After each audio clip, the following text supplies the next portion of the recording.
আসসালামু আলাইকুম প্রিয় দর্শক ও শ্রোতাবিন্দু। আমি এক বুড়া ডক্টরের বিভ্রান্তিমূলক উদ্দেশ্যপ্রণীত মিথ্যা তথ্য ছড়ানোর বিষয়ে কিছু কথা বলব। ওনার বয়স এখন 85 বছর সম্ভবত। উনি ঢাকা বিশ্ববিদ্যালয়ে ইতিহাস বিভাগের শিক্ষক ছিলেন। এরপরে উনি মনে হয় ফরাসিতে আছেন, ফ্রান্সে আছেন। উনি আল্লামা মওদুদী রহমাতুল্লাহ আলাইহি সম্পর্কে অত্যন্ত বিভ্রান্তিকর মিথ্যা বক্তব্য পেশ করেছেন। উনি একজন ডক্টর হইয়া, এত উচ্চশিক্ষিত মানুষ হইয়া এভাবে বিভ্রান্তিমূলক মিথ্যা বক্তব্য পেশ করবেন ওনার শেষ বয়সে এসে। 84 বছর হয়। এগুলো আল্লাহ লাকিলি আল্লাহ এই সময়টা কারোর জন্য রাখেন। উনি এভাবে বিভ্রান্তিমূলক বক্তব্য রেখেছেন। উনি বলেছেন আল্লামা মওদুদী রহমাতুল্লাহ আলাইহি নাকি লেখাপড়ায় তেমন কিছু করেননি। এটা কি সত্য? ডক্টর তাসমিম হাশেমি সাহেব, আপনি কি এই কথাটা সত্য বলেছেন নাকি সরম মিথ্যা বলেছেন? উনি মেট্রিকের মধ্যে পাস করেননি। সেই সময়ে যে বন্দি মাদ্রাসার সময়ে যে ধরনের স্তর ছিল সেই স্তরে ঠিক আছে, উনি 9-10 পর্যন্ত এবং কি ওই যেটাকে আমরা এখন এসএসসি পর্যন্ত পাস করেছেন। এবং উনি যেটাকে আমরা আলিম স্তর বলি এখন, সেই স্তরে পড়ালেখা অবস্থায় ওনার বা মৃত্যুবরণ করার কারণে উনি লেখাপড়া সেরে দিয়েছিলেন সংসারের দায়িত্ব নেওয়ার জন্য। এখন আপনাকে একটি প্রশ্ন করি, আপনি তো মহান ডক্টর, আপনি তো মনে করেন ইসলামের অনেক কিছু জানেন। আসলে আমার দৃষ্টি আপনি ইসলামের কিছুই জানেন না। আপনার ইসলামের দর্শনও বুঝেন না, ইসলামের কোনো কিছুই সম্পর্কে আপনার কোনো স্পষ্ট কোনো ধারণাই নেই। আপনি মনে করছেন পাশ্চাত্য গণতন্ত্র আর ইসলাম একই জিনিস। আপনি এত বড় বিশ্ববিখ্যাত জগৎ বিখ্যাত একজন দার্শনিক, একজন থিওলজিয়ান সম্পর্কে আপনি যে বক্তব্যটা দিলেন যে লেখাপড়া জানেন না, তিনি লেখাপড়া করেননি, আপনি এত বড় মিথ্যে বললেন যে শেষ বয়সে, বুড়া বয়সে এসে আপনি এই ধরনের মিথ্যে বললেন কেন? 84 বছর বয়স হওয়ার পরও আপনার বিভ্রান্তি, আপনার এই মিথ্যা কথাগুলো গেল না। আমি আপনার প্রতি সত্যই বিস্মিত আপনার বক্তব্য নিয়ে। আপনি বলেছেন মওদুদী পাকিস্তান সাইডি, এগুলো সত্য বলেছেন? আপনি তো একজন মৃত্যুক এই ক্ষেত্রে। আপনি জানেন পাকিস্তান স্টেট আপনি ইতিহাসেরই কি একজন ডক্টর এবং ঢাকা বিশ্ববিদ্যালয়ের অধ্যাপক ছিলেন। আপনি এভাবে ইতিহাসে বিকৃত করে বক্তব্য রাখেন কেন? আপনি জানেন যে ভারত মহাদেশে জাতি হলো দুইটা, এর ভিত্তিতেই কি একটা পাকিস্তান আলাদা রাষ্ট্র গঠনের আন্দোলন শুরু করা হয়েছিল। আর এটা কার চেতনার ভিত্তিতে হয়েছে জানেন? এটা হলো যে মওদুদীর চেতনার ভিত্তিতে। ভারতের দেববন্ধু ওলামারা যখন বলছেন যে ভারতীয়রা সবাই এক জাতি, হিন্দু মুসলিম সব এক জাতি, মওদুদী রহমতুল্লাহ আলাইহি সেই সময়ে কলম ধরলেন যে মুসলমান আর হিন্দু বন্য জাতি কখনো এক জাতি হইতে পারে না। কারণ মুসলমানদের আলাদা মিশন, আলাদা অবজেক্টিভ, আলাদা লক্ষ্য, আলাদা দর্শন রয়েছে। তিনি এটা কোরআনের সুস্পষ্ট বর্ণনার মাধ্যমে এটা করলেন। হুসাইন আহমদ মাদানী সেই সময়ে ফতওয়ায়ে কওমিয়াত প্রকাশ করেছিলেন। তিনি সেখানে দেখিয়েছিলেন যে সব ভারতীয়রা সব একটা কৌমের অন্তর্ভুক্ত। কিন্তু মওদুদী রহমান তার এই ফতোয়ার বিরুদ্ধে এমন ক্ষুদ্র লেখনির মাধ্যমে প্রমাণ করলেন যে কি মুসলমান কোনো হিন্দু বা অন্যান্য জাতি মিলে মুসলমান কোনো এক জাতি নয়। কারণ মুসলমানদের আলাদা দর্শন, আলাদা চিন্তা দর্শন রয়েছে। তিনি এটা সুস্পষ্টভাবে প্রতিষ্ঠিত করলেন যে মুসলমানরা আলাদা জাতি এবং আলাদা দর্শন এবং আলাদা লক্ষ্য আছে। এটার ভিত্তিতে পাকিস্তান আন্দোলন শুরু হয়েছিল। আপনি মিথ্যে বলেন মওদুদী পাকিস্তান চাই নাই, মওদুদী পাকিস্তান চাই নাই। আপনি এইভাবে কথা বলছেন মওদুদীর সম্পর্কে আপনার দাঁড়াটা এরকম। আপনার মতো কত ডক্টর, আপনার মতো কত ডক্টর ওনার জ্ঞানের দ্বারা কাছে পৌঁছতে পারবেন কিনা চিন্তা করে দেখেন তো। তো এইভাবে মিথ্যে বক্তব্য দিয়েছেন কেন আপনি এই শেষ বয়সে এসে? ওর ফতোয়ার ভিত্তিতেই তো সেই সময়ে কি পাকিস্তান সৃষ্টির হয়েছিল যে মুসলমানরা সবাই, জিন্না সহ সব মুসলিম লীগের সবাই মওদুদীকে তখন নিজেদের অনেক সম্মানের লোক হিসেবে, আলেম হিসেবে গ্রহণ করে নিয়েছে। আপনি বলছেন যে আপনি জানেন মৌদুদি 14 বছর বয়সে দেওবন্দের সব আলেমদের যে মুখপাত্র পত্রিকা ছিল সেটা 14 বছর বয়সে সম্পাদক নিযুক্ত করা হয়েছিল। বিখ্যাত সব আলেমরা থাকতে 14 বছর বয়সে ওনার জ্ঞানের যোগ্যতা, ওনার প্রতিভা কতটুকু ছিল বলে আপনি কল্পনা করতে পারেন? যে একজন 14 বছরের বালককে একটা ভারতীয় দেওবন্দে এত বড় একটা মাদ্রাসার এবং সব আলেমদের জমিয়ত ওলামায়ে ইসলামের একটা মুখপাত্রের ওকে সম্পাদন নিযুক্ত করবে 14 বছর বয়সে। আপনি ওর জ্ঞানকে এত অবমাননা করছেন কেন? আপনি একজন ডক্টর হয়েছে বৃদ্ধ বয়সে এসে।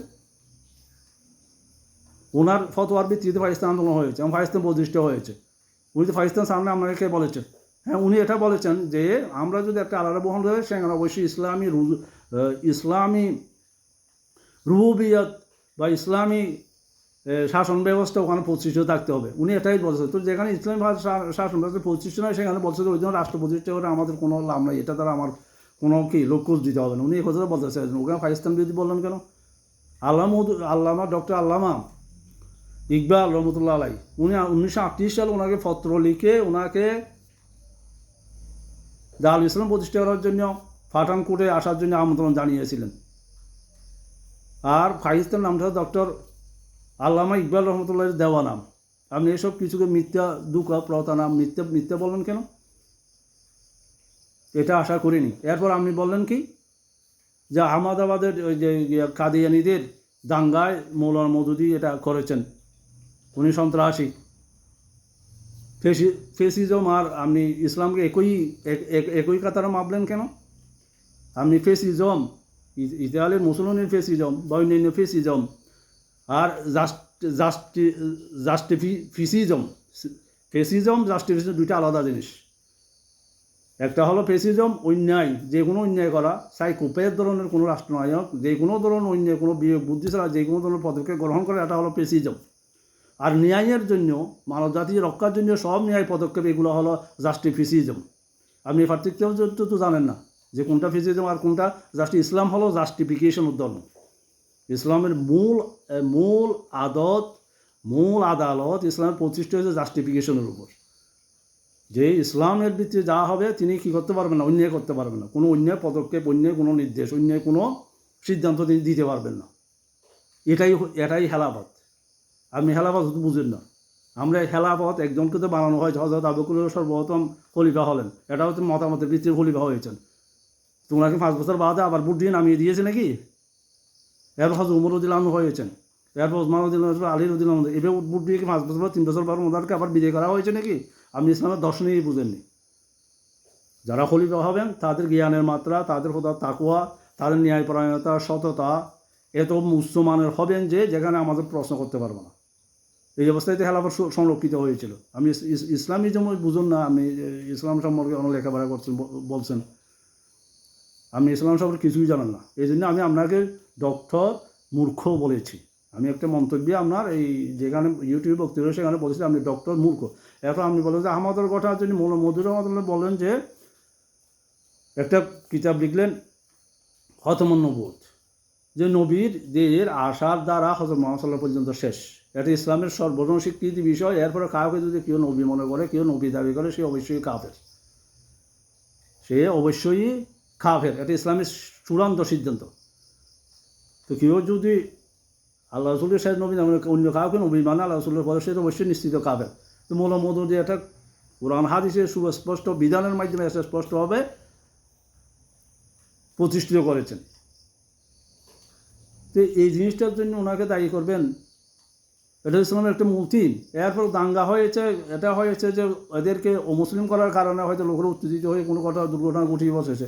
এই জন্য তো মওদুদি দায়ী থাকতে পারে। মওদুদি কিতাব লিখেন যে যুক্তি প্রমাণের ভিত্তিতে।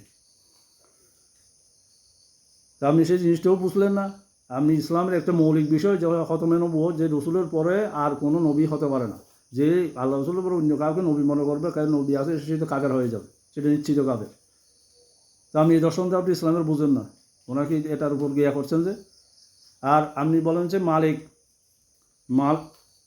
মন্ত্রিসভার সদস্য আব্বাস আলী খান, ওখানে তখন তখন মুস্তাক সাহাবত 1 নম্বর সদস্য ছিলেন। এটা দেখেন নাই আপনি? ইতিহাস হিসেবে বিকৃত করেছেন কেন আপনি? 68 সালের 17ই সেপ্টেম্বর তো পূর্ব বাংলায় শেখ মুজিবুর ক্ষমতা না পেয়ে একটা কি সরকার, অন্তর্বর্তীকালীন সরকার গঠন করা হয়েছিল, যে কোনো মতে দেশটা রক্ষা করার জন্য তাদের লক্ষ্য ছিল যে শেখ মুজিব সহ সবাই মিলে এটা কি করবে, একটা শান্তির অবস্থা বিরাজ করবে, এই মন্ত্রিসভার সদস্য ছিল, উদ্দেশ্য ছিল। সেখানে তখন তো মোস্তাক হতো ছিল, আপনি এটা গোপন করছেন কেন? আপনি শুধু আব্বাস আলীর নাম বললেন, আর হন্দর মোস্তাক 1 নম্বর সদস্য, হন্দর মোস্তাক আওয়ামী লীগের ছিল, প্রেসিডেন্ট সদস্য ছিল না সেই সময়, শেখ মুজিবের সময়ে উনি ছিলেন না। আপনি ওনার কথা গোপন করলেন, যে আব্বাস আলীর কথাটা স্পষ্ট করে খুব বলাও করে বললেন, আর ওটা গোপন করলেন যে ওদের লক্ষ্য ছিল তো সেটা কি, যে দেশে যাতে কোনো ধরনের শান্তি শৃঙ্খলা না হয় বা সঠিকভাবে একটা সমাধানে যাইতে পারে, এই জন্যই মন্ত্রিসভার কাজ ছিল। আপনি এটাও তো ইতিহাস বিকৃতি করছেন, ইতিহাসের একজন অধ্যাপক করে আপনি ইতিহাসকে বিকৃত করেছেন। আপনি বলছেন যে এই কথাগুলো মিথ্যা হলে গিয়া করা হচ্ছে। আমি আপনাকে বললাম যে আমি আমার প্রমাণ দিয়ে দেখালাম যে আপনি মিথ্যা কথা বলেছেন, আপনি চরমভাবে মিথ্যা বলেছেন। আপনি ডক্টর জাকির নায়েক একজন ডাক্তার, তো কত ধরনের থিওরিজিয়ান, কত ধরনের আল্লামা মুআল্লামা এই ডক্টর জাকির নায়েকের সামনে দাঁড়াইতে পারবে? ইসলামের জ্ঞানের উপর ওনার সামনে কথা বলতে পারবে কি না? তো উনি কি মাদ্রাসায় পড়ছে বা কোথাও ডিগ্রি নিয়েছে নাকি ইসলামের, অথবা থিওলজির উপর ডিগ্রি নিয়েছেন, যে হিন্দু খ্রিস্টান এই সব ধর্ম তত্ত্বের উপর ওনার যে অগাধ জ্ঞান, উনি কি ডিগ্রি নিয়েছেন? তা আপনি কি বলবেন যে ডক্টর নায়েক কিছু জানে না, এটা বলবেন? আপনি তাকে চরম মিথ্যাবাদী, আপনি এক্ষেত্রে একজন চরম মিথ্যাবাদী। এইভাবে সত্য বিকৃত করেন কেন? আপনার কথাগুলো আমি মিথ্যার উত্তর দিলাম, আমার কথাগুলো শুনে দেখবেন। শুধু আপনি কিছু পুরুষ টাকার গিয়া দেখাইছেন, যে আমি তো বলার জন্য এগুলো কথাগুলো জবাব দিয়েন যদি মিথ্যা হয়। কথা বুঝতে পেরেছেন? এই জন্য আমি আপনাকে ডক্টর মূর্খ বলেছি, এই জন্য আপনাকে আমি নাম দিয়েছি ডক্টর মূর্খ। আপনি ইসলাম সম্পর্কে কিছুই জানেন না, আপনার কোনো জ্ঞানেই নেই ইসলাম সম্পর্কে। আপনি ফেসিজম আর ইসলামিজম এটা বুঝেনও না, জানেনও না। আপনি এইভাবে বক্তব্য রেখেছেন। সামনে থেকে কোনো কথা বললে তার ভালো মন্দ সঠিক বেঠিক সব যাচাই করে বক্তব্য পেশ করবেন। আমি আহ্বান রেখে আজকের কথা শেষ করলাম। আসসালামু আলাইকুম ওয়া রাহমাতুল্লাহ।